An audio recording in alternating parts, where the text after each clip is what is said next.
Bom, algumas aplicações do movimento harmônico simples. A mais imediata, você não pensou nisso ainda, eu nem também fui esperto, não falei nada, é o seguinte, eu te mostrei o sistema massa-mola o tempo inteiro, num plano horizontal sem atrito, num trilho de ar, não sei o que.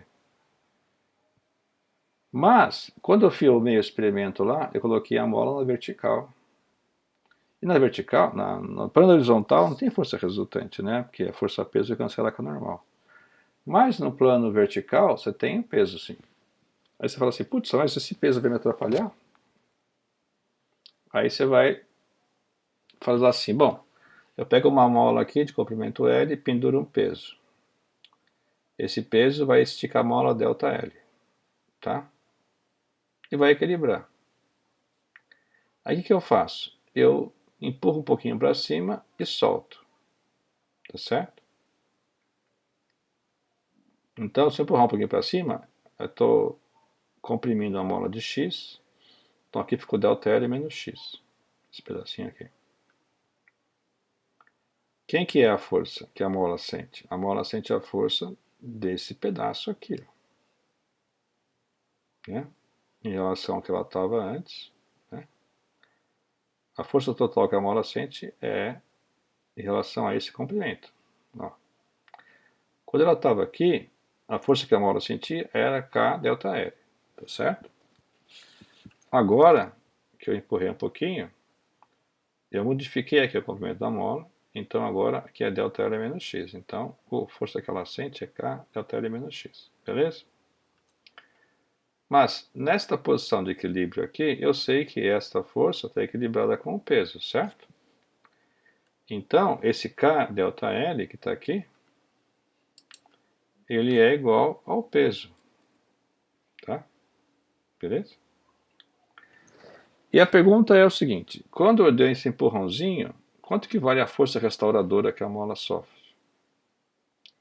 Tá certo? A gente sabe que isso aqui é um ômega S, mas será que as equações são as mesmas, né?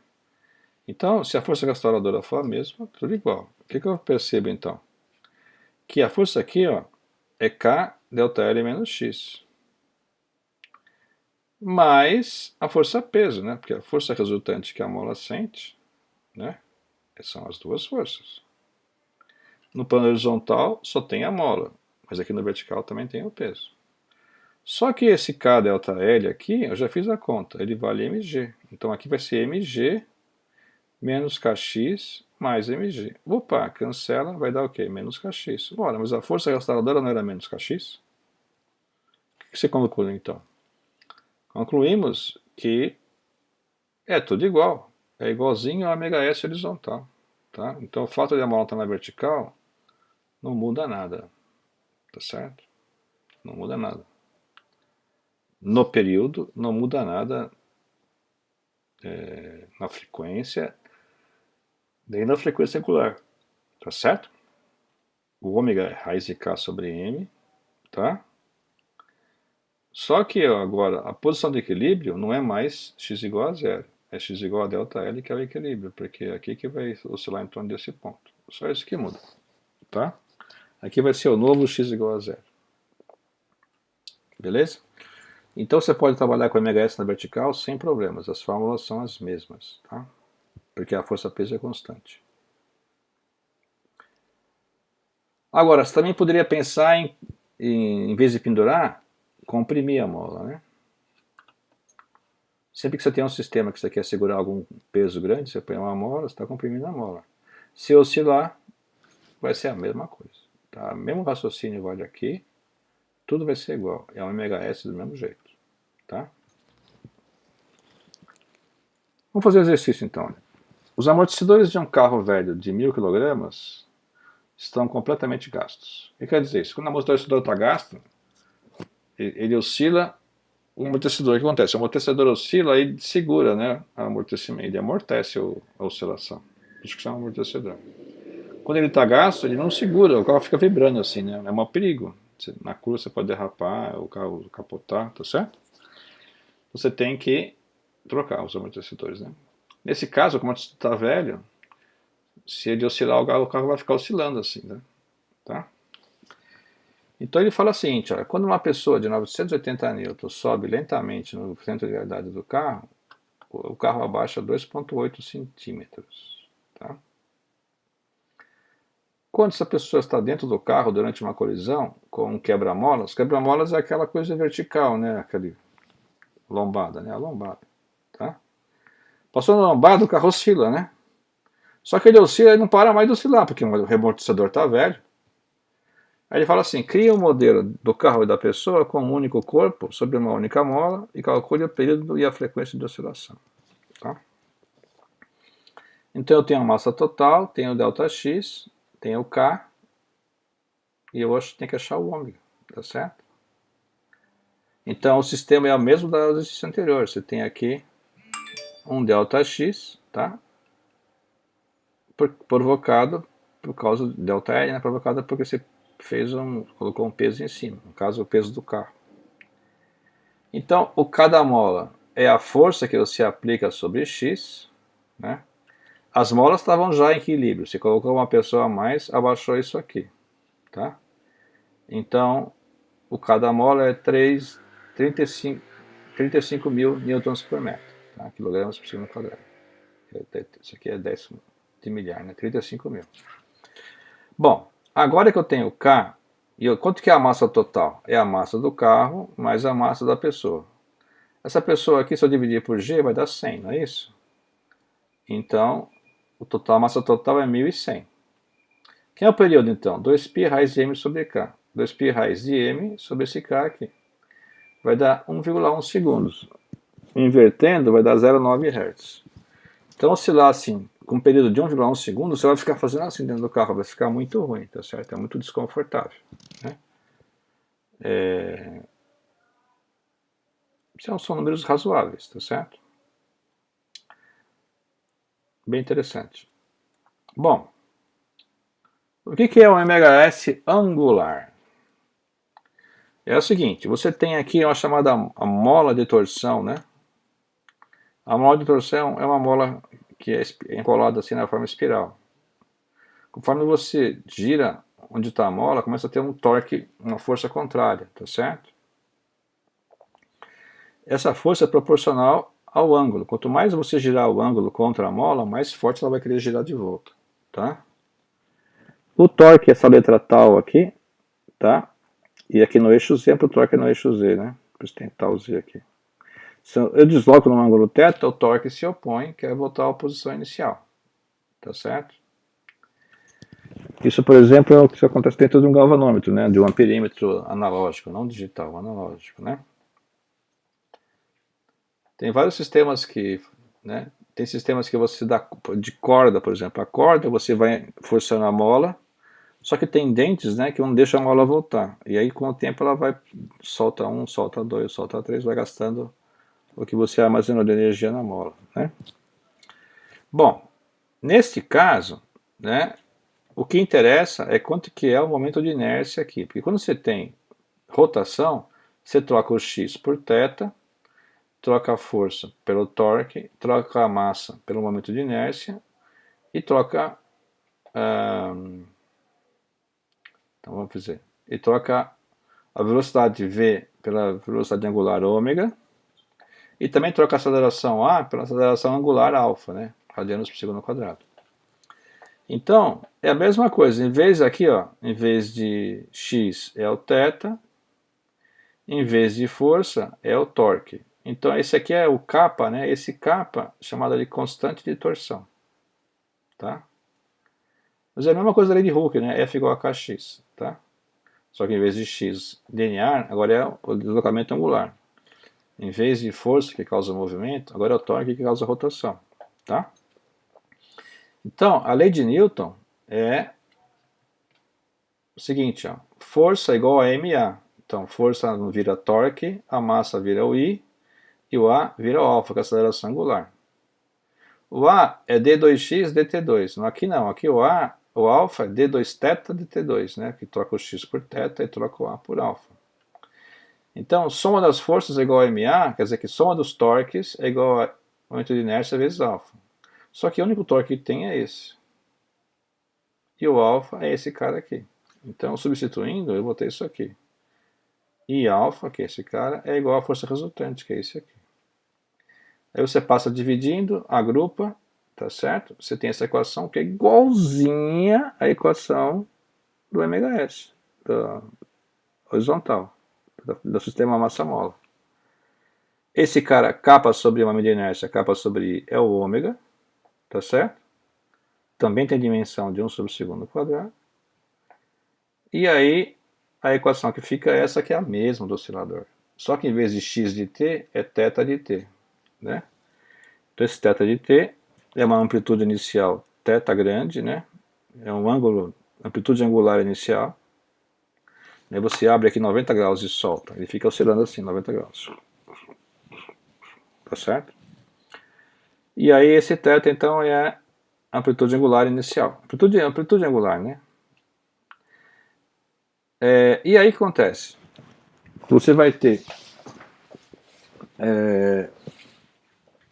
o ômega, então, raiz de K sobre, raiz de K sobre I, que é o momento de inércia. E a frequência é 1 sobre 2π, né? É ômega sobre 2π. Então o ômega está aqui, sobre 2π, tá certo? E o período? 1 sobre 2π, raiz de I sobre K, né? Se fosse período, é o inverso da frequência, tá certo? Então é mais uma aplicação do MHS, tá? Isso é chamado MHS angular. É tudo igual, só troca a massa por I e troca a constante da mola K pela constante de torção K. Troca o X por θ. E acabou, mesma coisa. Então, por exemplo, aqui, ó. Você deseja determinar o momento de inércia de certa parte complicada de uma máquina em relação a um eixo passando pelo seu centro de massa. O que você faz? Você suspende o objeto por um fio, esse fio de torção, né, ao longo desse eixo.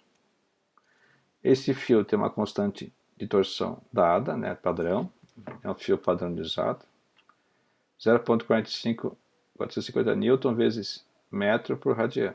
Tá? E aí você torce ligeiramente o sistema e libera ele. Aí você cronometra a oscilação para medir o período. Aí você mede 165 oscilações em 265 segundos. Aí quanto que vale o momento de inércia? Tá? O momento de inércia, pessoal, é um dado importante de qualquer peça mecânica. Tá? E você, quando vai fabricar uma peça, você tem que fornecer o valor do momento de inércia nas especificações técnicas, né? Tá certo? Você pode, se o sistema ainda vibrar e tal, é muito importante que você dê esse valor corretamente, porque senão o engenheiro lá pode projetar um sistema para compensar a vibração, mas se você dá o I errado para ele vai fazer tudo errado. Então, é padronizado, que qualquer peça que você compra que vai se mexer, ela vem marcada na especificação técnica dela, quanto que vale o momento de inércia. Tá? Então você tem que, laboratórios especializados fazem esses testes para calcular esse momento de inércia. Bom, então a frequência a gente viu que é 1 sobre 2π, é ômega sobre 2π.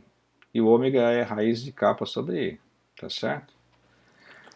Então, aqui ó, 165 oscilações em 265 segundos, tá? Tá certo? Em 1 segundo eu vou ter N oscilações, que é o F. Então aqui eu só dividi, então, 165 aqui, perdão. Aqui é 165. Ops, deixa eu... 165 aqui, tá? Tá errado, foi escrito errado aqui, tá? Aí o I vai dar... aqui tá... Aqui é 125, tá, pessoal? Não, foi peça errado aqui no enunciado, tá? Aí o I, o que você faz? Você passa o 2π para cá, você eleva ao quadrado e vai dar K sobre I, passa o I para lá e passa o quadrado para baixo, tá? Aqui está o valor de K e aqui está a frequência, tá? E aí você vai ter então esse valor aqui do momento de inércia, tá? Que é sempre quilograma vezes metro quadrado, a unidade. Está calculado, tá? Pessoal, o pêndulo simples é um sistema que oscila e, para pequenas amplitudes de oscilação, o o movimento pode ser considerado um movimento harmônico simples, tá?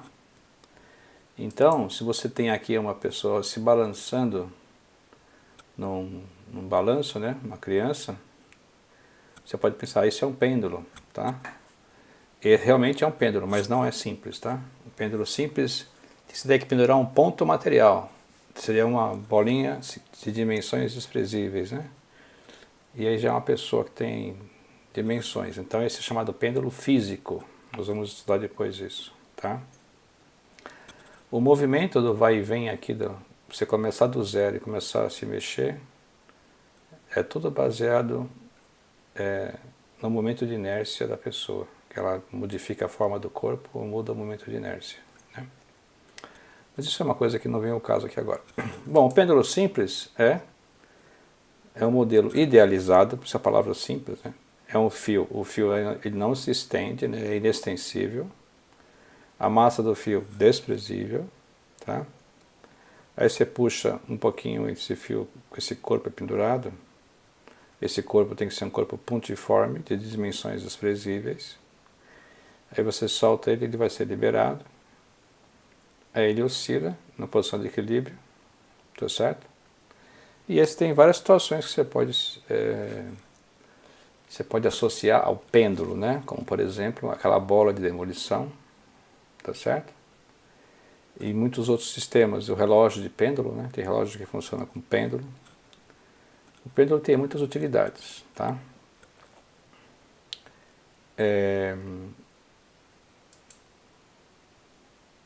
Essa trajetória que o pêndulo faz é um arco de circunferência, tá?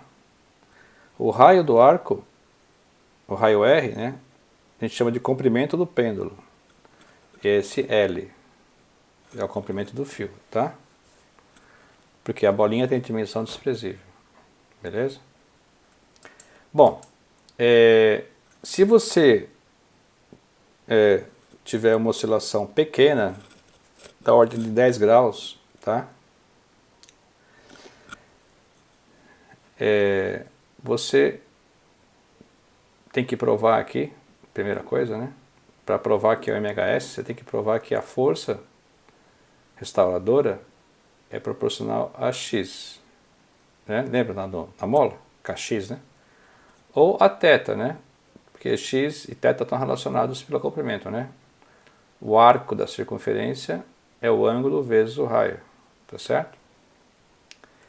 Então, aqui está o nosso pêndulo, na trajetória aqui, de raio L, abriu o ângulo θ, tá certo? Aqui é a massa pontiforme, o fio não tem massa e ele é inextensível. A partir desse eixo vertical, o ângulo é contado no sentido anti-horário, que é padrão isso. E aí o x, que é o comprimento aqui do arco, vai junto, tá certo? Essa massa M está sujeita a duas forças, a força peso, tá? Força peso e a tração na corda. O atrito do ar é desprezível, tá? Esse ângulo θ aqui é o mesmo que esse θ aqui, tá?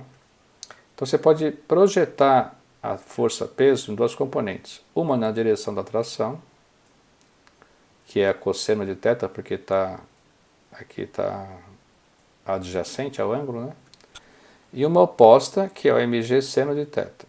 Quando você faz isso, essa símbolo quer dizer que você esquece agora essa força, esquece ela. Você tem só a tração, cancelando com mg cosseno θ, porque aqui não tem movimento. E o movimento é tudo feito por essa força aqui, mg seno θ. Quanto mais você vai para trás, mais você aumenta ela. Conforme ela passa aqui no meio, o ângulo é zero, ela vale zero. Ela continua indo para lá por inércia, tá certo? Bom, e aí essa força restauradora, que é essa aqui, ó, ela é proporcional a seno de θ, tá certo? Então chamada força tangencial ou força na direção θ do ângulo. Esse menos é porque está contra o referencial aqui, ó, né? Menos mg seno θ, tá? Essa é a força que faz o pêndulo oscilar. É uma componente da força-peso, tá? Então, pessoal, A força T ela é uma força de restrição para manter a bolinha aqui na trajetória circular. E como a força tangencial é proporcional ao seno de θ e não ao θ, não é um MHS. Tá? Entretanto, para valores pequenos de θ, o seno de θ e o θ são números muito próximos, né? Isso em radianos, tá? Θ em radianos. Por exemplo, se você pegar um ângulo de 6 graus, mais ou menos, que é 0,1 radiano, e dividir o seno de θ por θ, vai dar praticamente 1, a diferença de 0,2%. Então, para ângulos pequenos, você pode trocar seno de θ por θ, tá? E aí, essa equação fica assim, ó, menos mg θ, em vez de seno, tá? Você usou aqui, então, seno de θ e θ mais ou menos parecidos, porque amplitudes são pequenas, tá? Entretanto, a gente sabe que o arco de circunferência é o ângulo vezes o raio. Então, o x, que seria o arco, é o ângulo, que é θ vezes o raio. Então, esse θ é x sobre L. Tá? Se você substituir isso aqui na força, em vez de escrever θ, escrever x sobre L, e rearranjar aqui, ó, vai ficar menos mg sobre L x. Ora, ora, ora. Se você fizer uma associação com a força da lei de Hooke, não era força elétrica elástica igual a kx, menos kx? Ora, aqui está o x, aqui está o x. Quem seria o K da mola, então? No caso aqui, o K do pêndulo. Seria esse cara aqui, ó, mg sobre L. Tá? Portanto, aquele ômega, que é a raiz de K sobre M, para o caso do pêndulo, eu troco o K por mg sobre L. E aí, troco o K por mg sobre L, em caso aqui da minha massa, cancela a massa, então vai ficar só a raiz de g sobre L. Então, a frequência angular no pêndulo simples é raiz de g sobre L. Beleza? Obviamente, a frequência, então, é ômega sobre 2π. Então, você divide por 2π a raiz de g sobre L. E o período é 2π sobre ômega. Então, vai ficar 2π, inverte, né, o ômega, a raiz de L sobre g. Tá? Então, esta fórmula é a que a gente vai usar muito. Período do pêndulo simples, 2π raiz de L sobre g. Tá? O que você percebe? Né? Que o período do pêndulo não depende da massa. Se você pendurar uma massa de 1 kg ou de 100 kg, né, o período é o mesmo, se você manter o L fixo. Tá? O período depende de G. Então, na Terra, para L fixo, todos os pêndulos têm períodos iguais praticamente. Isso que possibilitou a construção do relógio de pêndulo. Tá? Então, o período do pêndulo simples não depende da massa. Tá claro? Se você for num lugar, se o pêndulo, então, bom, daqui a pouco eu falo sobre isso. O que acontece? Se o L for pequeno, o período é pequeno. O que é período pequeno? Rápido, né? O período é curto.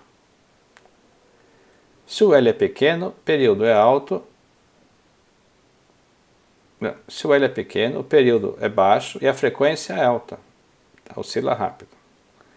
Se você pegar um L grande, comprimento grande, aí ele oscila bem lento, período alto, e a frequência é baixa. Tá? Por outro lado, se você fizer aqui na Terra um experimento e for para a Lua, na Lua G é 6 vezes menor, então o período vai ser menor. Então se aqui você oscila assim, na Lua ele vai oscilar assim, bem mais lento, porque o período é maior. Tá certo? E aqui no PowerPoint eu coloco um link para um simulador do pêndulo. Tá? Se você quiser depois entrar. O simulador do pêndulo é bem interessante. Tá? Só vou mostrar aqui, por exemplo, isso que eu acabei de falar. Tá? Se eu pegar um L qualquer e fizer uma oscilação, aqui eu tenho o cronômetro, né? Contando, eu não vou calcular nada aqui, eu só quero mostrar, tá?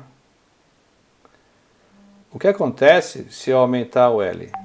Se eu aumentar o L, o período diminui, tá certo? E se eu encurtar o L? Se eu encurtar o L, desculpa, se eu aumentar o L, o período aumenta. Ele oscila mais devagar, o período aumenta. Se eu encurtar o L, o que eu falei? Espera um pouquinho, vamos voltar. Vamos contar tudo de novo que eu estou me atrapalhando aqui. Vamos pegar um L aqui no meio. Aqui é um período, tá certo? O que acontece se eu aumentar o L? Se você aumentar o L, você aumenta o período, a raiz de L, tá certo? Então ele oscila mais lento. Então se eu aumentar aqui o comprimento, ele oscila mais lento, tá? Porque você aumenta o período. Agora eu vou diminuir o comprimento. O que vai acontecer? O período diminuiu bem, porque você diminuiu o L, diminuiu o período. Então o pêndulo fica mais rápido, né? Porque o período curto, frequência alta, bem mais rápido, tá certo? Agora, vamos pegar a influência da massa.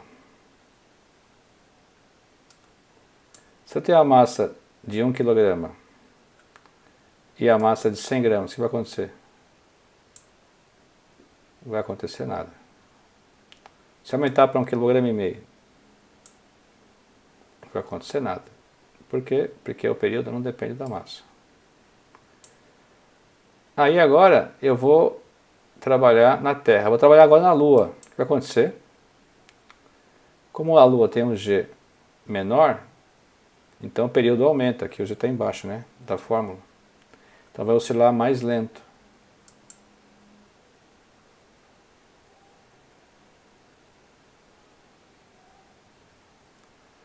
Aí se eu for para Júpiter, Júpiter tem um G bem maior, então vai oscilar muito mais rápido, então o período vai diminuir. Ó, em Júpiter.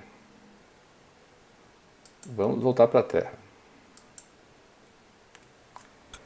O que acontece se você colocar atrito aí? Não é o caso aqui agora. Mas se você coloca atrito, você vai diminuir a energia. A energia é simplesmente a amplitude. Se você põe atrito, vai começar a diminuir a amplitude. E aí uma hora ele vai parar.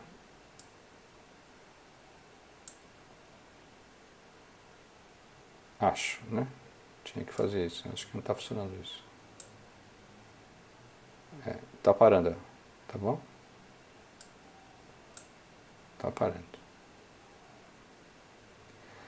Então o atrito ele só diminui a amplitude, mas ele não altera o período, tá certo? Nem a frequência.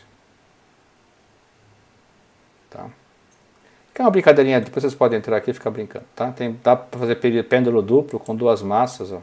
É bem interessante, tá? Dá para analisar a energia potencial, energia cinética, tá? Tá, o link está aqui no PowerPoint, tá? Bom, e aí, eu voltando lá para minha aula, eu tenho então que, na verdade, o que é isso aqui? Se eu fizer uma dedução igual que eu fiz na aula passada para o MHS angular, né? A força é proporcional ao seno de θ, né? mg seno θ, daí eu troco o seno de θ por θ. Lembrando que a força resultante é MA. E que o A, pessoal, a tangencial é grandeza linear, é grandeza angular vezes o raio. O raio é L, né? Então aqui a aceleração tangencial é a aceleração angular vezes o raio, que é L. E o que é a aceleração angular? É a segunda derivada do ângulo. A primeira é o ômega, né? Que é a velocidade angular. E a segunda é o alfa. Então se eu pegar esse MA e colocar o A com isso aqui,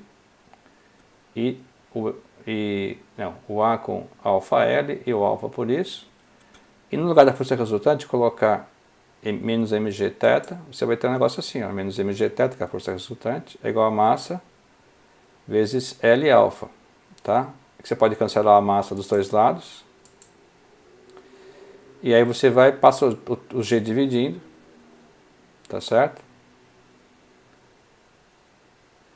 Não, desculpa, só trocou de lado só, né? Agora eu vou passar o L dividindo. Então essa aqui é uma equação exatamente igual, pessoal, àquela equação do МHS do sistema massa-mola, tá certo? Então isso aqui é o ômega quadrado, tá? Igualzinho. Essa razão aqui tem dimensão de 1 sobre o segundo ao quadrado, e chama de ômega quadrado. Então ômega é a raiz de G sobre L, por essa dedução, tá? Essa é a equação do oscilador harmônico. E aí você vai ter que a solução geral, então, agora para θ, né, é uma amplitude inicial, que é o θ maiúsculo, cosseno do ômega t mais φ. Tá tudo igual, tá certo? Esse θ maiúsculo é a amplitude angular. Bom, então, nós temos então que o período é raiz, não, o período é 2π raiz de L sobre G. Mas esse período só vale só vale no movimento harmônico simples. Se só vale que se o ângulo for pequeno, o ângulo inicial, a amplitude angular. Se você pegar o ângulo grande, começa a ter desvios, tá certo? E tem uma fórmula aproximada para esses casos, que é essa fórmula aqui, ó.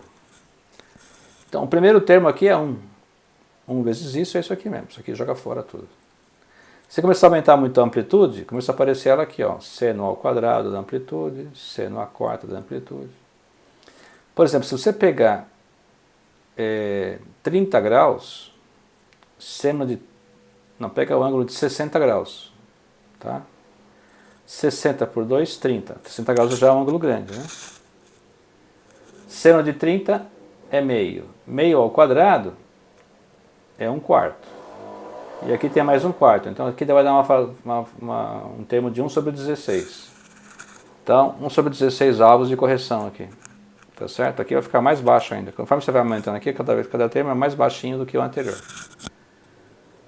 Então você tem que usar essa fórmula aqui caso o seu ângulo inicial seja grande. Tá certo? É isso. E aí, pessoal, vamos dar um exemplo simples de pêndulo simples, né? Você tem um pêndulo de comprimento 1 metro. Quanto que é o período? Aqui na Terra. Uma conta simples, faz a conta. 2π raiz de L sobre G. Deu 2,007 segundos. Então, pessoal, o pessoal percebeu isso na Idade Média já, né? Idade Média. Você tem um pêndulo de 1 metro, mais ou menos. Cada meio período é 1 segundo. Tá? Cada meio período é 1 segundo. Isso que possibilitou a construção dos relógios de pêndulo. Tá? Cada meio comprimento é 1 segundo. Aí você acerta o tamanho certinho para dar o tempo exato, né? Mas esse é interessante, esse resultado. Bom, o que é o pêndulo físico agora?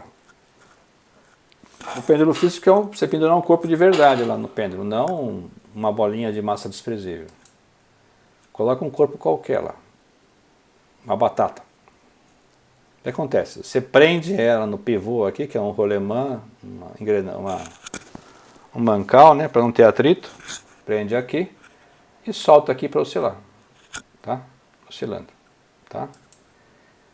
Então, qualquer corpo aqui que você usar para fazer esse sistema é um pêndulo físico, tá? Obviamente você coloca corpos mais simétricos aqui. Porque para calcular esse movimento você precisa saber o momento de inércia. Momento de inércia de corpos complicados não tem como saber, você tem que medir. De corpos que têm geometria bem definida, dá para calcular, tá bom? Bom, e aí, quem que faz esse pêndulo se mexer? É o torque, pessoal. Aqui está a mesma força mg seno θ, tá? Mas agora isso aqui não me adianta mais, porque eu preciso saber aqui como é que essa massa está distribuída, né? Tá? Então, vai aparecer um torque aqui, que vai fazer isso aqui girar, né? Um torque está entrando aqui, ó, vai girar, então ele vai para cá. né? O que é o torque? É a força vezes o braço. O braço sempre faz 90 graus com a força. Tá?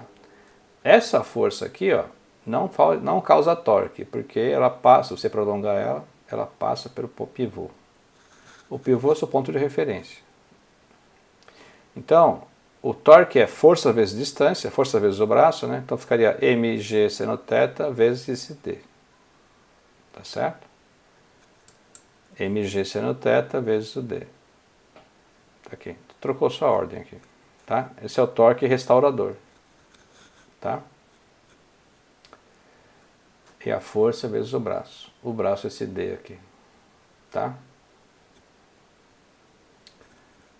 Novamente, o torque vai ser proporcional a seno θ, não θ. Então o que você faz? Aproxima, faz ângulos pequenos. Para aproximar seno θ, você troca por θ. Tá certo? E aí, para ângulos pequenos, você pode usar então essa equação. Esse é o torque restaurador, igual aquele torque da mola lá, helicoidal, lá, que a gente viu na outra aula, do ômega-s angular. Então, fazer o mesmo procedimento, né? O torque é menos mgd θ. Mas lembra, lei de Newton, F igual a ma ou torque igual a I alfa. Depende. F igual a ma é translação, torque igual a I alfa é rotação. Quem que é alfa? Segunda derivada do ângulo. Então, se eu pegar esse torque e colocar aqui, pegar essa derivada e colocar aqui, eu vou ter essa equação. Tá? Aí eu passo o I dividindo e passo aqui para lá, eu vou ter essa equação. Ora, ora, ora. Essa equação é exatamente igual ao do oscilador harmônico. Aqui, ó. Segunda derivada da variável, a variável aqui. Esse cara tem dimensão de 1 sobre o segundo ao quadrado. Então ele é o ômega ao quadrado. Então, se o ômega ao quadrado é isso aqui, então ômega é a raiz de mgd sobre I, onde I é o momento de inércia. Né? E D é a distância entre o pivô e o centro de massa. Então você tem aqui o ômega do pêndulo físico, mgd, né? E aqui é o momento de inércia. Tá? Então aqui que é o período? 2π sobre ômega. Então vai inverter aqui, vai ficar I sobre mgd. Tá? 2π raiz de I sobre mgd, porque você vai inverter, né? Porque o ômega vai ficar embaixo. E aqui está o período do pêndulo físico. Tá? Essa equação você pode escrever assim, e aí a solução dela é aquela que você já conhece, né? Amplitude inicial, cosseno de ômega t mais φ. Essa que vai ser a equação do ângulo lá, né? Tá certo? Que está de oscilação. Beleza?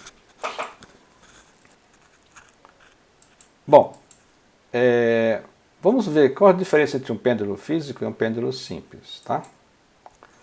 Você tem um pêndulo físico, uma barra uniforme de comprimento L, suspensa em uma das suas extremidades.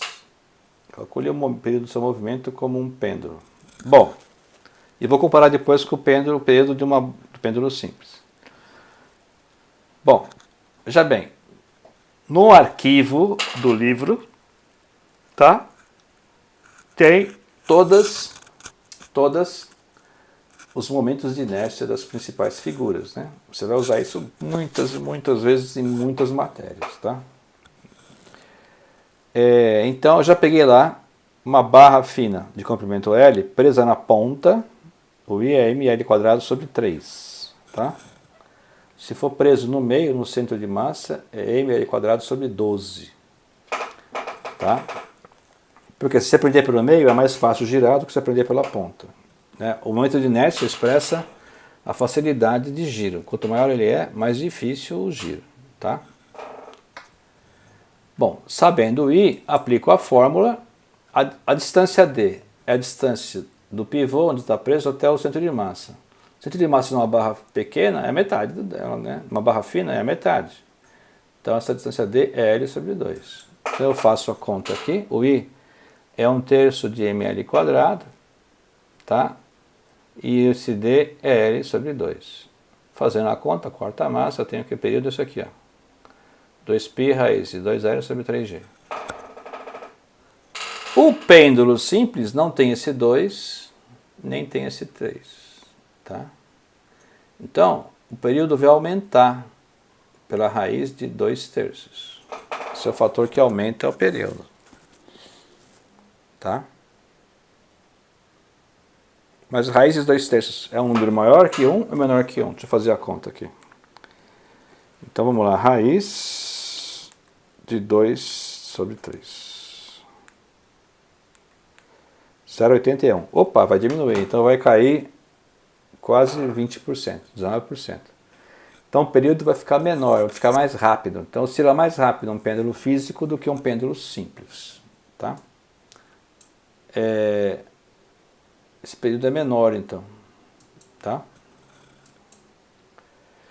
Um outro exemplo interessante são os animais. Tá? Os animais, o tamanho da perna tem a ver com a velocidade que o animal pode desempenhar. Tá? Vamos supor que todas as pernas sejam barras. Tá? Uma aproximação razoável, inicial, né? Então aqui eu tenho aqui um Tiranossauro Rex, nós temos informações que ele tinha uma perna de 3,1 metros de comprimento, que cada passada que ele dava, ele andava 4 metros em uma passada. Tá? Então aqui, ó, a perna, comprimento 3,1, e entre uma, né? Você tem uma marca do pé direito, depois outra marca do pé direito, tem o comprimento da passada, 4 metros. Bom, o que acontece? Como é que é? Como o ritmo de uma caminhada natural depende do comprimento L da perna? Ora, só olha a fórmula que a gente acabou de deduzir. 2π raiz de 2L sobre 3G. Então, se você aumentar o L, o período aumenta a raiz de L. Tá? Então, quanto maior a perna, maior o período. Mais lento é o animal. Tá? Quanto maior a perna, maior é o período. Então, o animal é mais lento. Tá? E aí, como é que você vai estimar então agora a velocidade dele? Você tem aqui o período, faz a conta. 2,9 segundos para andar essa passada. Então você vai lá, ΔS sobre ΔT é o V, e dá 1,4 metros por segundo, que é mais ou menos igual a 5 km por hora, ou 3,1 milhas por hora, que é mais ou menos o quanto o ser humano anda. Então, na verdade, essa estimativa aí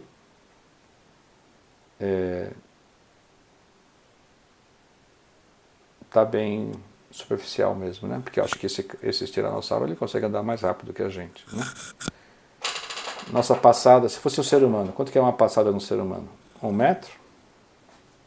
Então aqui seria 1 metro. E aqui, se você diminuir, você vai diminuir raiz de 3 aqui.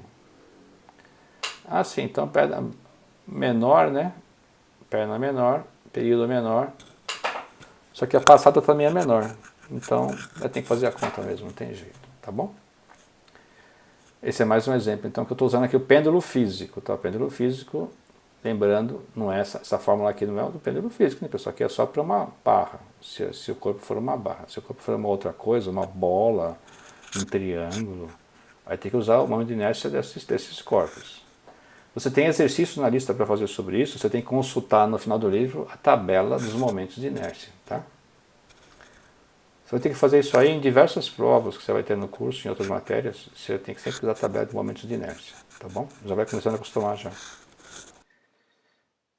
As oscilações amortecidas, em relação ao que foi estudado anteriormente, elas contêm um termo de atrito. Inicialmente, os nossos osciladores não tinham nenhum atrito, tá certo? Então a energia mecânica total é constante. E aí quando começa a oscilar, fica oscilando eternamente. A amplitude nunca diminui. Mas a gente sabe que o sistema ideal, ele tem uma força dissipativa. Todos os sistemas contêm atrito, não é isso? Alguns com bem pouco, outros com bastante, tá certo? Então, em geral, nós temos que assumir sempre uma oscilação na vida prática com atrito, tá certo? Eventualmente também você pode fornecer energia para uma força externa para o oscilador se manter oscilando, né? Tipo um relógio de pêndulo antigo, eles tinham uma mola helicoidal, né? O pessoal fala assim, vamos dar corda. Dar corda quer dizer você põe aquela mola para ela fica sempre esticada, e aí a energia potencial da mola dava energia para o pêndulo do relógio de pêndulo ficar sempre oscilando, tá certo? Aí quando acabava a corda da mola, ele ia parando e uma hora parava. Quando o relógio parava é porque tinha acabado a corda, né? Atualmente já não existe mais esse sistema, é tudo com bateria, né? Mas, num sistema sem força externa, uma hora a oscilação termina, porque o atrito vai consumindo a energia vai se transformando em outros tipos de energia, né? A energia térmica, principalmente, né? Dissipada no atrito. Então, essa amplitude, né, que vai diminuindo, né, através de uma força dissipativa, a gente chama isso de amortecimento. Então, a oscilação amortecida é aquela que tem um termo de atrito, tá? Por exemplo, num sino de igreja, se você tocar o sino, ele badala, mas uma hora começa a diminuir a oscilação e aí não encosta mais na borda, ele não toca mais, né? O caso mais simples que a gente vai estudar aqui é o oscilador harmônico, que tem a força igual de restauro igual a kx, né? E aí o termo de atrito é proporcional à velocidade, tá? Podia ser velocidade elevada ao quadrado, elevado a 1,5, podia ser, mas a velocidade elevada à primeira potência é a mais simples. E é tipo um atrito que tem em fluido viscoso, tá? Esse é um atrito cuja força é proporcional à velocidade à primeira potência. Então eu tenho aqui um sistema, né? Quando ele se desloca para lá, para a direita, a mola tende a puxá-lo de volta, então é menos kx, e o atrito, que colocou um sistema como se fosse um cilindro, né, com água, o atrito tende também a dificultar o movimento empurrando para trás. Então as duas forças aqui são contrárias à força, ao deslocamento, então aqui é menos kx e aqui também é menos fat, tá? E aí, essa força a gente vai chamar de uma constante vezes velocidade, primeira potência aqui, né? Então menos b vx, tá? Esse b aqui depende do formato do corpo, da viscosidade do meio, tá? Ele representa a intensidade da força de amortecimento, tá? Esse negativo quer dizer que ele é contrário ao movimento, tá? Bom, e aí, neste caso, a soma das forças não vai ser mais só menos kx, é menos kx menos b vx, tá? Mas a soma das forças é ma, né? Então vai ficar menos kx menos b vx igual a ma. Só que esse a é a derivada segunda da posição, né? Então menos kx menos b, a velocidade é a derivada primeira da posição, é m de d2x dt2. Então esta é uma equação diferencial de segunda ordem com coeficientes constantes, tá? Eu vou colocar uma aula extra depois sobre equações diferenciais, porque hoje aqui eu vou mostrar a solução, mas eu não vou mostrar como eu cheguei na solução. Mas aí depois eu vou... Porque isso é muito cálculo, né? Mas para ficar completinho o curso, eu vou fazer uma aula sobre isso também, tá bom? A solução aqui é um x de t, que é uma função, tá? E a diferença entre isso aqui e o oscilador harmônico simples é que tem esse termo aqui, tá? O modo de resolver essa equação, tanto faz se tem esse termo ou não. É um procedimento padrão que com coeficientes constantes tem um procedimento padrão que a gente faz. Vou mostrar isso mais para frente numa outra aula. O livro, ele não dá detalhes sobre essa solução aqui, né? Porque já é uma álgebra um pouco mais avançada e também porque detalhes da solução da equação diferencial você faz isso no curso de cálculo, né? Se você botar essa equação diferencial no Wolfram Alpha lá, ele resolve, tá? Tem técnicas também para resolver equação diferencial numéricas, né? Se eu tenho uma solução numérica também existe isso. Talvez você aprenda isso em cálculo numérico, acho que vocês vão ter essa disciplina. E no livro em questão, Nós vamos já postular aqui a solução e depois eu vou mostrar posteriormente como chegar nessa solução, tá? Um exemplo muito utilizado, tá? Bastante mesmo, onde você quer um atrito forte e potente para matar a oscilação é o amortecedor, tá? O amortecedor de um veículo, ele tem a parte de cima que pouco se move e depois tem o pistão aqui e o fluido viscoso aqui, tá certo?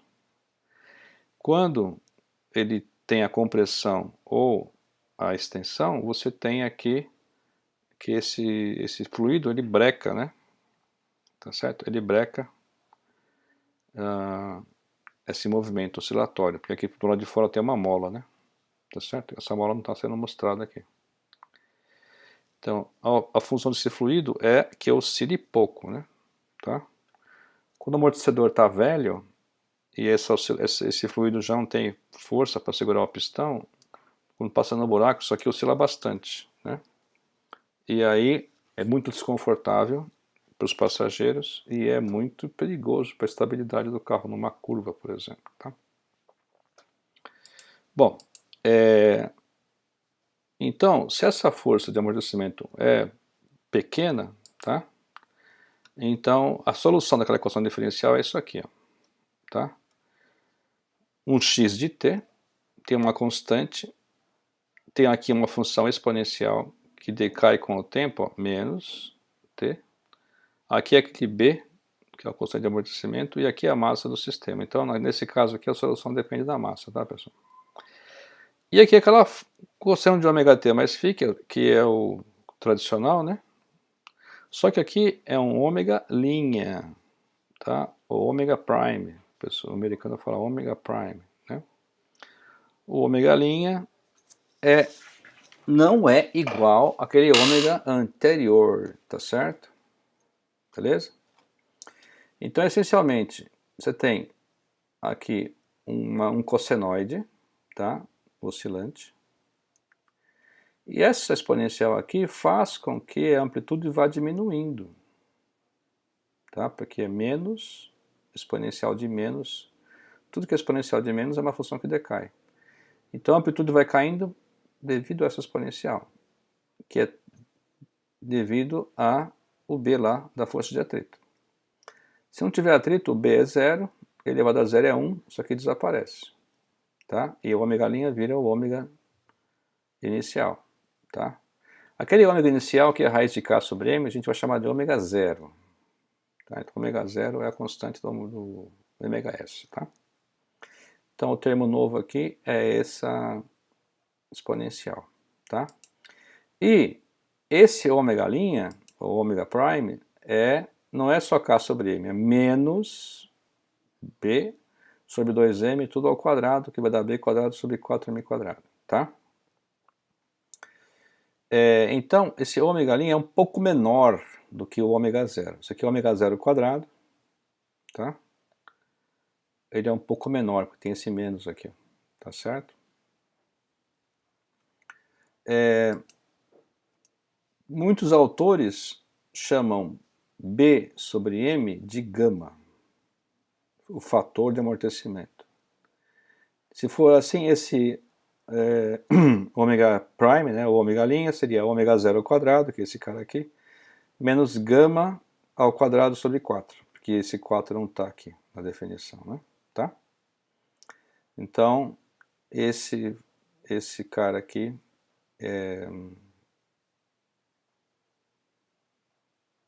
que é o termo aí, né? Que é o novo a frequência. É um pouco mais baixa do que a frequência angular sem o atrito, tá? Por que ele falou aqui quando a força de amortecimento é relativamente pequena? Porque nós temos, na verdade, 3 possíveis soluções daquela equação diferencial, tá? E essa aqui é a solução oscilante quando o atrito, que é esse B aqui, né, não é grande, tá? Neste caso, tá? Neste caso, a solução fica mais ou menos assim, ó, tá? Então, é oscilante, tá? Esse amortecimento é chamado de subcrítico, tá? Subcrítico é o amortecimento ou subamortecido. É quando você vai oscilando e vai caindo aos poucos, tá? Acontece que se você aumentar esse B aqui, tá? Que seria a mesma coisa que aumentar o gama, começa a diminuir mais rapidamente. Então, essa linha azul aqui, ó, é exponencial. Se você pegar todos os picos aqui da oscilação, eles formam uma exponencial, tá? Essa exponencial aqui, azul, foi feita com 0,1 raiz de km, né? Que você isola lá, naquela equação anterior, quer ver, ó? Equação anterior, que é essa raiz aqui, né? Tá certo? Se você pegar esse B e colocar em termos de km, tá? Você vai subindo B, subindo B, subindo B, subindo B, subindo B. Chega uma hora que isso aqui iguala a isso. Quando isso aqui igualar, esse omega prime, omega linha, seria zero. E aí não oscila. Tá? Então,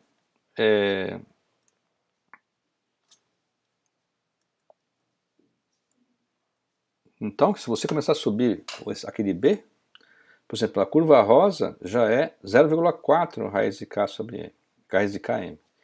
Então, já é mais forte o atrito e aí começa a oscilar mais baixo. Tá? Repara que o período não muda muito. Muda só um pouco, né? Porque depende de B o período, né? Mas a amplitude caiu bastante, ó. Tá? Se você começar a subir muito isso aqui, e B foi igual a raiz de km, aí você vai ter isso aqui vai dar zero. Então isso aqui vai cair, essa primeira oscilação aqui vai cair e não vai oscilar, não vai chegar no negativo aqui, tá? Não vai chegar no negativo. Tá? Então, você vai ter que esta x de t é essa solução, que é uma solução oscilante que vai diminuindo a amplitude. Essa solução oscilante ela é válida quando o amortecimento não é muito forte, tá? Não é extremamente forte. E essa solução você pode provar que ela é a solução da equação. Se você substituir na equação diferencial, você vai provar que o lado esquerdo e o lado direito são iguais, tá certo? Então, conforme você vai aumentando o atrito, esse B, vai começando a cair esses picos aqui cada vez mais baixo. Quando esse B for igual a raiz de km, o que vai acontecer? Quando B é igual a raiz de km, se você colocar aqui, ó, raiz de km, vai ficar km aqui. Tá certo? Aí vai cortar o m, vai ficar k sobre 4m. Ó, ainda não dá zero ainda. Tem que ser um valor, acho que 4, né? Seria ser 2, né? 2 raiz de km. Aí ficaria 4km. 4km, 4 com 4 cancela, m com m quadrado cancela, ficaria 1k sobre m, k sobre m dá zero, tá certo? E aí seria, não oscilaria, tá? Não tem oscilação. Isso é um amortecimento bem pesado, tipo o que você quer num amortecedor de um veículo, tá? Talvez nem tanto, acho que o amortecedor no veículo você permite que ele oscile 1,5 vezes, mais ou menos, tá?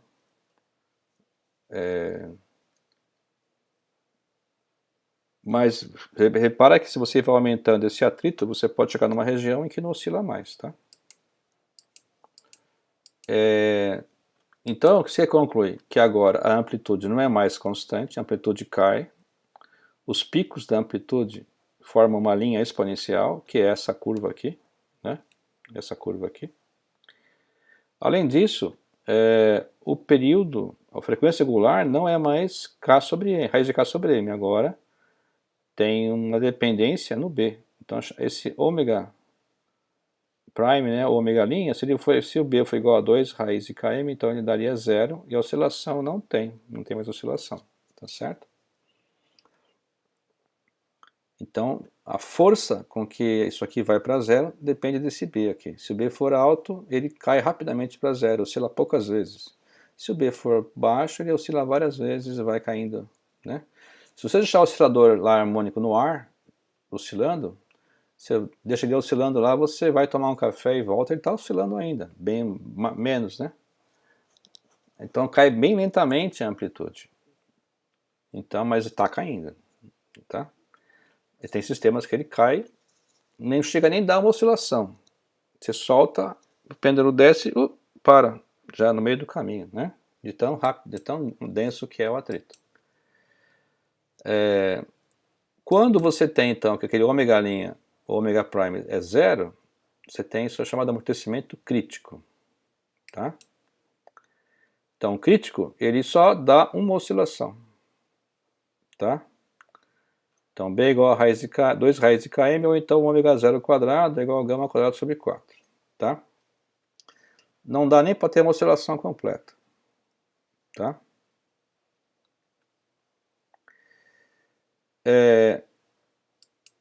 Se você pegar um B maior do que isso aqui, aí não chega a finalizar a oscilação.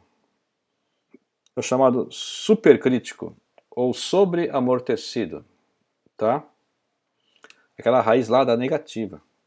Aí a solução é só exponencial, é uma exponencial que cai, tá certo? Não tem seno nem tem cosseno, tá? É uma oscilação, é uma exponencial que cai, tá? Aqui, por exemplo, nós temos aqui agora, veja bem então, vamos lá. Deixa eu voltar aqui um pouquinho. Quando você tem então uma solução subcrítica ou subamortecida, você oscila, tá certo? Quando você tem uma solução em que a raiz dá zero, você tem só uma oscilação aqui, e aí é chamada oscilação crítica, ou amortecimento crítico. E se você tem um gama, um B maior do que isso aí, do que 2 raiz de km, então é chamado supercrítico ou superamortecido. Nem chega a encostar aqui, nem chega a finalizar a oscilação, tá? Novamente, então, se você tem essa solução aqui é o subcrítico, e aí você vai caindo a oscilação com o tempo, e essa função azul é essa exponencial aqui, chamado subcrítico ou subamortecido. Essa linha azul, que é a exponencial, chamada de envelope. Tá? No subcrítico, então, a solução é essa aqui, né? Aqui é ômega linha, tá? Ômega linha aqui. Cai a solução. Aqui no caso, um exemplo de φ igual a zero. Cai a solução com uma exponencial, as amplitudes vão caindo de acordo com a função exponencial, tá certo?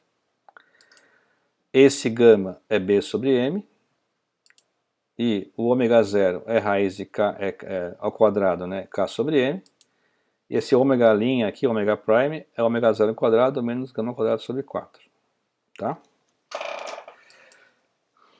E aí, é essa função que nós vamos ajustar lá no experimento 2, né, no origin. No origin, você vai ter que colocar uma função assim, ó, P1 mais P2 exponencial de menos P3x vezes cosseno de P4x mais P5. O que é isso? Vamos fazer a conta aqui. Ó.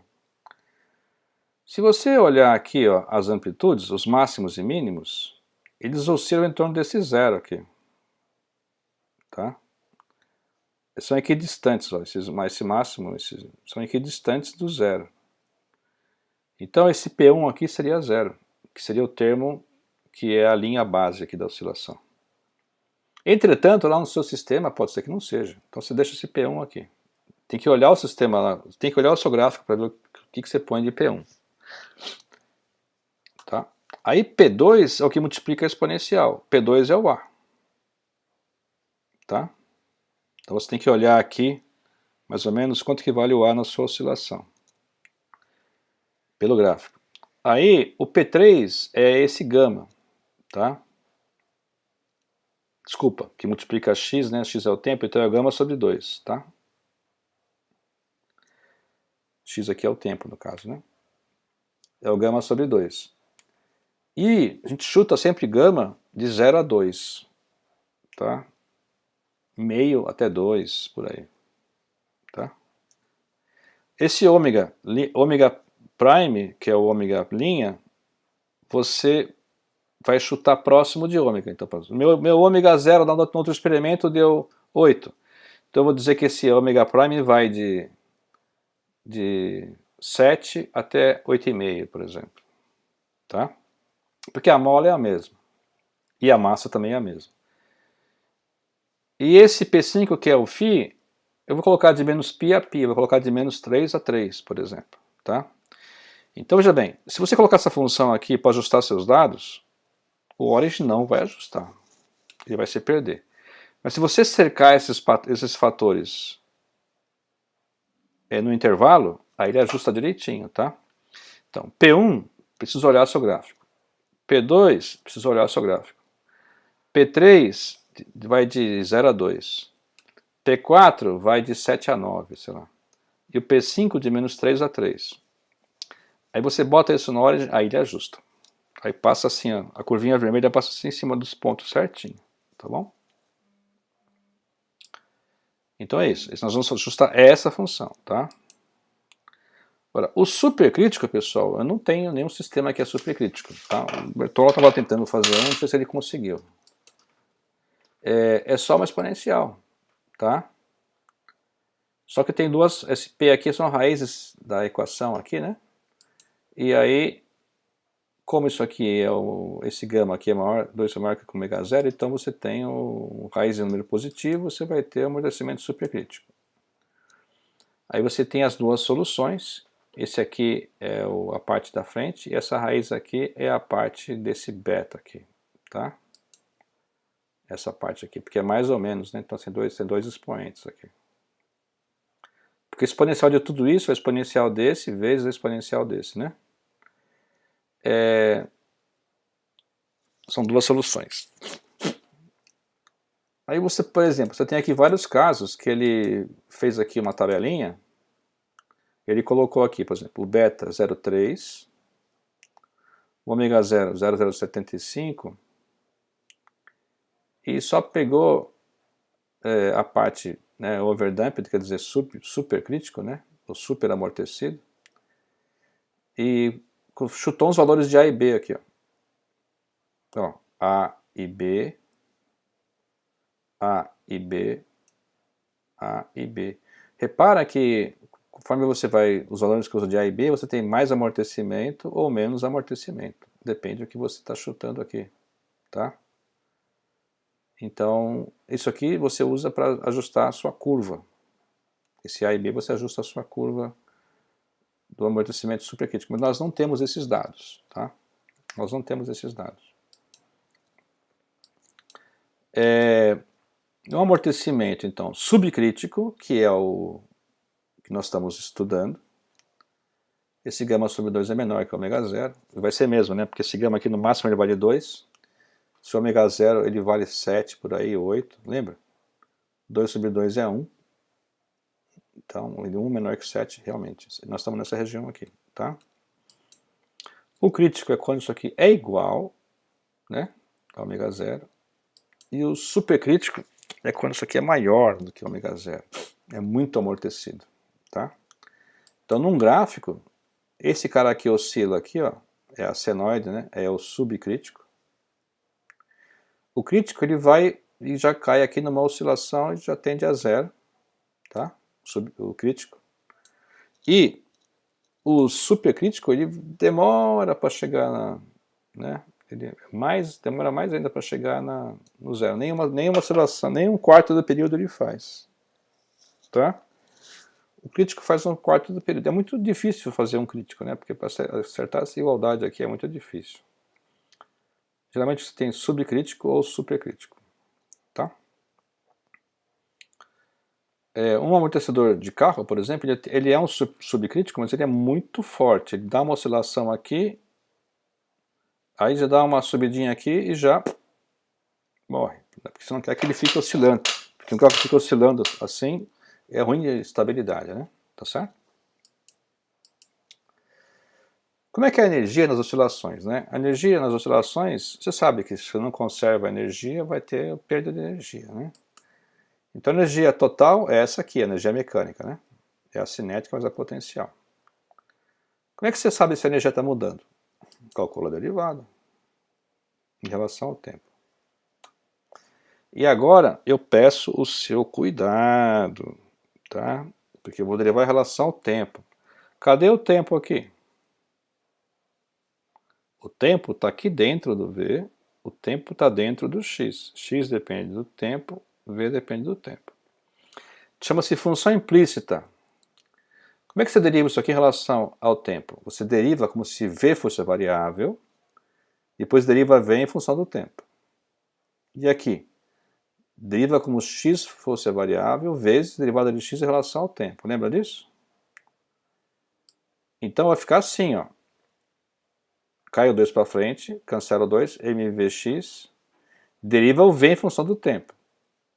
Depois, cai o 2 para frente, deriva o x quadrado, depois deriva o x em função do tempo, tá? É função implícita, não vai esquecer disso, tá? Porque o tempo está aqui dentro. E aí, você lembra que dv dx é a aceleração e a dx dt é a velocidade. Então você tem a velocidade aqui eu vou botar em evidência. Bota em evidência, vai ficar MA mais KX. Tá? Mas, se você olhar lá a equação diferencial, MA mais KX de um lado é igual a menos a força de atrito do outro. Tá? Então eu posso trocar isso aqui por menos BVX. E aí, se eu fizer isso, eu tenho que a taxa de variação da energia é menos BVX quadrado.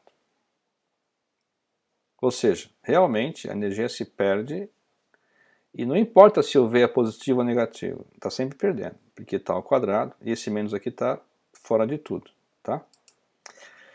Então, sempre que o corpo oscilante está em movimento, a energia está sendo perdida. Não é linear, porque o V não é linear, mas está perdendo. Tá? Está perdendo. Esse termo aqui, ó, BV, BVx quadrado, pode ser BVx, VX. BV é a força. Força vezes velocidade é a potência. Potência é a taxa que é de transferência de energia. Então, isso aqui é a potência do amortecimento. E o fato de ser negativo quer dizer que vai sempre retirar energia do sistema, tá? E converter em energia térmica, energia sonora, tá? O que for, tá? Então, ó, vamos pegar um exemplo. Uma massa está vibrando na extremidade de uma mola de constante de força igual a 225 newtons por metro. Nessa figura aqui abaixo, estamos num gráfico, né? E estamos vendo que a amplitude está diminuindo, tá? E aí é o seguinte, a letra A é uma pegadinha, né? Em que momentos a massa não está se movendo? E aí, uma vez eu pedi isso numa prova, o pessoal falou assim, ah, professor, aqui ó, é zero, né? Aqui não se move, nem aqui, nem aqui, nem aqui. Tá certo isso? E a resposta é não. Porque aqui, quando passa pela origem, é o V máximo. Aqui é velocidade máxima. Quando passa pela origem, velocidade máxima.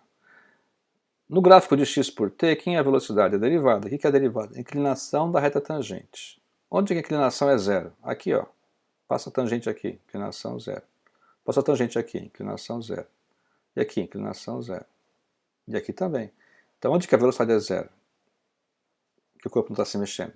É nesse instante aqui, ó. 0, 1, 2, 3, 4. Tá? Beleza? Letra B. Quanta energia esse sistema continha originalmente? Quanto? Ó, você tem aqui a amplitude. Ó. Quanto que é a amplitude? Deixa eu ver aqui. Ó. 1, 2, 1, 1, 2, 3, 5, né? E aí, 5 7 centímetros. Então tem uma amplitude de 7 centímetros. Nesse ponto a cinética é zero, né? O Vx é zero, 7 centímetros, calcula a energia. Meio de K a quadrado, meio de K a quadrado, 0,55 joules. Quanta energia o sistema perdeu? De 1 até 4. Então, de 1 até 4. Quanta energia perdeu? Reparar que 1, a amplitude vale 6. Em 4, a amplitude vale 3. Tá certo? De 6 para 3 caiu metade a amplitude. Tá certo? Metade a amplitude energia é amplitude ao quadrado, então caiu meio ao quadrado, 0,25. Então caiu 75% de energia. Né? Mas vamos fazer as contas, vamos ver. Em 1 segundo, eu tenho aqui que é menos 6 a amplitude. Faz a conta, meio de Kx, porque aqui o V é zero, né? Dá 0,405. Em 4, a minha amplitude é 3, tá? Novamente é zero, porque está no ponto máximo. E você faz a conta, dá isso aqui, 1,01. Se você fizer a conta desse menos esse, dá isso aqui. Isso aqui é 75% do original, então perdeu 75%. Daqui para cá, tá? Aí uma pergunta extra, daria para estimar o valor de B? O valor de B, dá para estimar? Se você falar que A é igual, elevada é AX, né, igual a vezes exponencial de menos B sobre M vezes o tempo, não é isso que é exponencial? Eu teria que ter o valor da massa. Se você me desse o valor da massa, eu tenho aqui 3 pontos. Ó. Esse ponto primeiro, eu tenho A. Aqui, nesse segundo, eu tenho A e o tempo. No terceiro, eu tenho A e o tempo. Tenho 3 pontos. Tenho o valor do período. Dá para achar o valor de ômega. Ômega prime, né? Ômega linha. E eu tenho o valor das amplitudes, que elas vão caindo. Tá certo? Dá para achar o valor de B, só olhando o gráfico aqui, tá certo? Então fica para você fazer em casa, pegar a solução da equação, x de t igual a vezes exponencial de menos v sobre mt, vezes o cosseno, abre parênteses, ômega prime t mais φ. Dá para achar tudo aqui, dá para achar o a, dá para achar o ômega prime, dá para achar o φ, é só você botar aqui t igual a zero, né? Dá para achar o φ, dá para achar tudo. E aí você calcula o B através desse ponto aqui. Ó. Tem um ponto inicial, pode ser esse com esse, ou esse com esse, com 2 pontos já basta para você achar o valor de B. Tá? Você pode comparar o B sobre M com o B em termos de raiz de km. Você vai ver que vai ser sei lá, 0,1, 0,2 raiz de km para você, esse valor aqui. Né? Está oscilando bastante aqui. Não é um atrito forte. Tá? Bom, então você teve uma ideia mais ou menos do que é uma oscilação amortecida. A próxima agora é fazer uma oscilação forçada, né? Estudar a ressonância.